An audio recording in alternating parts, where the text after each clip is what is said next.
زندگی ملی تھی رب کی عبادت کے لیے، لیکن وقت گزار رہا ہے کاغذ کے ٹکڑے کمانے کے لیے۔ نہ تو کفن میں جیب ہے، نہ تو قبر میں الماری۔ کمال کی بات تو یہ ہے، موت کا فرشتہ بھی رشوت نہیں لیتا، موت کا فرشتہ بھی رشوت نہیں لیتا۔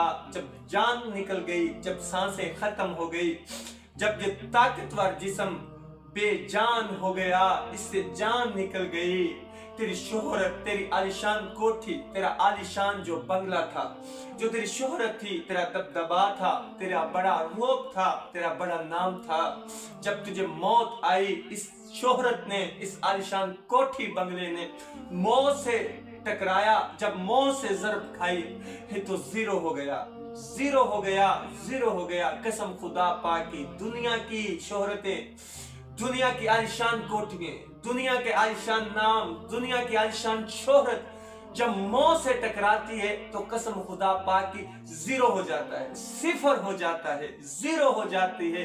جب موت سے ضرب کھائے گی تو صرف زیرو بچے گا، زیرو ہو جاتی ہے۔ جب تم مر جائے گا، جب جان نکل جائے گی تو پھر میاں تجھے کوئی بھی گجر صاحب نہیں کہے گا، تجھے پھر کوئی بھی ملک صاحب نہیں کہے گا، پھر تجھے کوئی بھی علائن صاحب نہیں کہے گا، تجھے ڈیڈ باڈی کہا جائے گا، تجھے میت کہا جائے گا، تجھے مرنے والا کہا جائے گا، تجھے کوئی بھی صاحب نہیں پکارے گا، تجھے کوئی بھی سیٹ نہیں کہے گا۔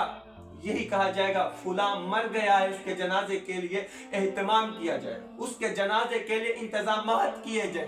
جب تیرے اس طاقتور جسم سے جان نکل جائے گی تو بے جان ہو جائے گا، تیرا یہ جسم طاقت والا بے جان ہو جائے گا تو میاں پھر تجھے ڈیڈ باڈی کہا جائے گا۔ تیرے گھر والے بھی تجھے نام سے نہیں پکاریں گے، میت کہا جائے گا، میت کہا جائے گا۔ کسی نے آج تک یہ نہیں کہا کہ میری اماں جی کا جنازہ اٹھاؤ، میری بیوی کا جنازہ اٹھایا جائے، میرے والد صاحب کا جنازہ اٹھایا جائے۔ جب بھی یہ کہا جاتا ہے میت کا جنازہ اٹھایا جائے، میت کا جنازہ اٹھایا جائے۔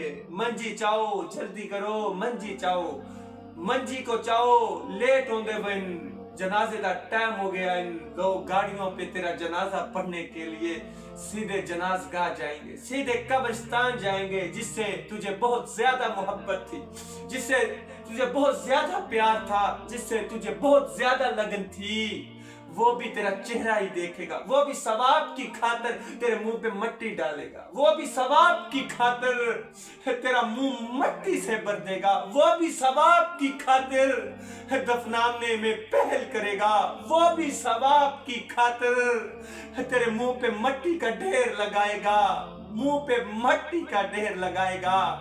ابھی بھی وقت ہے اپنے رب کو منانے کے لیے، ابھی بھی وقت ہے اپنے رب کے کریم محبوب سے صلح کرنے کا، ابھی بھی وقت ہے بھائیو، میرے بزرگوں، جوانوں، ابھی بھی وقت ہے کریم رب کے کریم محبوب کو منانے کا، کریم محبوب کے کریم رب کو منانے کا ابھی بھی وقت ہے۔ اگر موت آ گئی، شہرت، بلندی ہے، سب کچھ یہیں پہ رہ جائے گی، کچھ ساتھ نہیں جائے گا، کوئی نہیں ساتھ دے گا۔ عالیشان کوٹھی، عالیشان بنگلہ، عالیشان محلات، اس میں بیوی بچے رہیں گے، تیری بیوی نیا شوہر کر لے گی، بچے عیاشیاں مال پہ کریں گے، پتہ نہیں دوا بھی کوئی پیچھے جا کر مانگے گا یا نہیں مانگے گا، جا کر پیچھے کوئی دوا بھی مانگے گا یا نہیں مانگے گا۔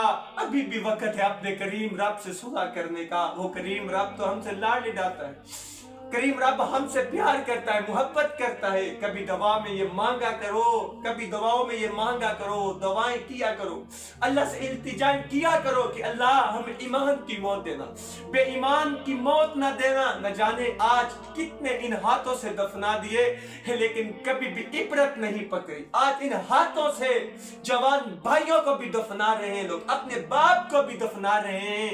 کبھی یہ سوچا ہی نہیں، جس طرح آج ہمارا باپ ہمیں چھوڑ کر چلا گیا، ایک نہ ایک دن ہم نے بھی اسی طرح یہ دنیا چھوڑ کر چلی جانی۔ یہ عالیشان کوٹھی بنگلہ بنایا ہوا تھا باپ نے، یہ عالیشان محلات بنائے ہوئے تھے، عالیشان گاڑیاں رکھی ہوئی تھی کہ میری اولاد اس کو استعمال کرے گی، میری اولاد اس کو استعمال کرے گی۔ آج میرا والد چلا گیا ہے، آج میرا باپ چلا گیا ہے، اسی طرح ایک نہ ایک دن ہم نے بھی چلے جانا ہے، ایک نہ ایک دن ہم نے بھی چلے جانا ہے۔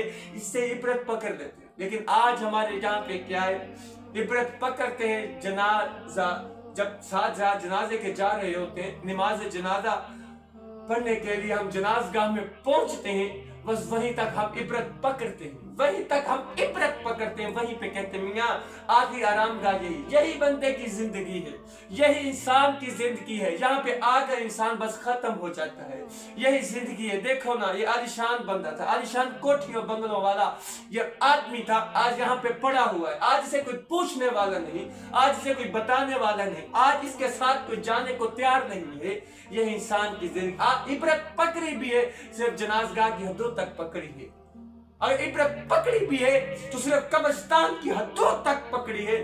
جب باہر آ گئے پھر ویسے ہی ہو گئے، پھر ویسے ہی جھوٹ بولنا شروع کر دیا، پھر ویسے ہی زناکاریوں پہ لگ گئے، پھر فحاشی کام کرنا شروع کر دیے، پھر ویسے دو نمبری کے کام کرنے شروع کر دیے، پھر جھوٹ بول کر اپنا کاروبار چلانا شروع کر دیا، پھر ملاوٹ کر کے اپنا کاروبار شروع کر دیا، پھر لوگوں کے ساتھ دو نمبری کے کام کرنے شروع کر دیے، پھر ڈاکہ زنا جواریا کام پھر شروع کر دیے۔ لیکن تیری عبرت کہاں تک تھی؟ تو عبرت تو ایسی پکڑتا، ایسی عبرت پکڑتا، عبرت تو ایسی پکڑتا، ساری زندگی شریعت محمدی کے مطابق اپنی زندگی کو گزارتا، اللہ تعالیٰ کے فرمان کے مطابق اپنی زندگی کو گزارتا، اور گزارتے گزارتے اسی طرح دنیا سے رخصت ہو جاتا۔ ایسی عبرت پکڑنی چاہیے میرے بھائیوں، میرے جوانوں بھائیوں، میرے بزرگوں، ایسی عبرت پکڑو کہ شریعت محمدی کے مطابق زندگی گزارتے گزارتے ہماری جان ہی نکل جائے، ہماری روحی پرواز ہو جائے، ہم دنیا فانی سے ہی چلے جائیں، ہم تو دنیا فانی سے چلے جائیں۔ ایسی زندگی گزارو، ایسی زندگی گزارو۔ آج اپنی زندگی سے جھوٹ کو نکالے بغیر ہم زندگی کیوں نہیں جی رہے؟ جھوٹ کو نکالے بغیر ہم کیوں نہیں؟ ہماری زندگی میں آج جھوٹ ہو گیا، سچائی ختم ہو گئی، رشوت خوری عام ہو گئی ہے، رشوت خوری عام ہو۔ جس کے پاس پیسہ آ گیا رشوت کا، وہ کہتا ہے میاں میرے پاس پیسہ آ گیا۔ جس نے پیسہ دے کے اپنا کام کروا لیا، وہ کہتا ہے میاں میرا کام ہو گیا۔ لیکن قرآن دونوں کو کہتا ہے رشوت لینے اور دینے والا دونوں جہنمی ہیں، رشوت لینے اور دینے والے دونوں جہنمی ہیں۔ لیکن افسوس کی تو بات یہ ہے، جو رشوت دے رہا ہوتا ہے وہ کہتا ہے میاں کام ہو جائے گا، جس کے پاس رشوت چلی جاتی ہے، جو رشوت لے لیتا ہے وہ کہتا ہے میاں پیسہ آ گیا۔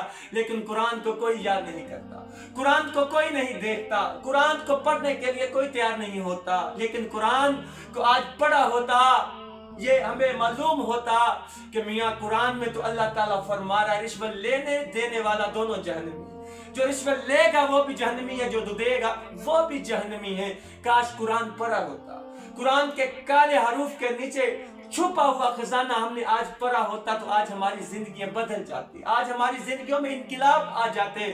میرے رسول کریم صلی اللہ علیہ وآلہ وسلم نے فرمایا، اے لوگو، رات کی تنہائیوں میں اٹھ اٹھ کر قرآن کو پڑھا کرو، رات کی تنہائیوں میں اٹھ اٹھ کر قرآن کو پڑھا کرو،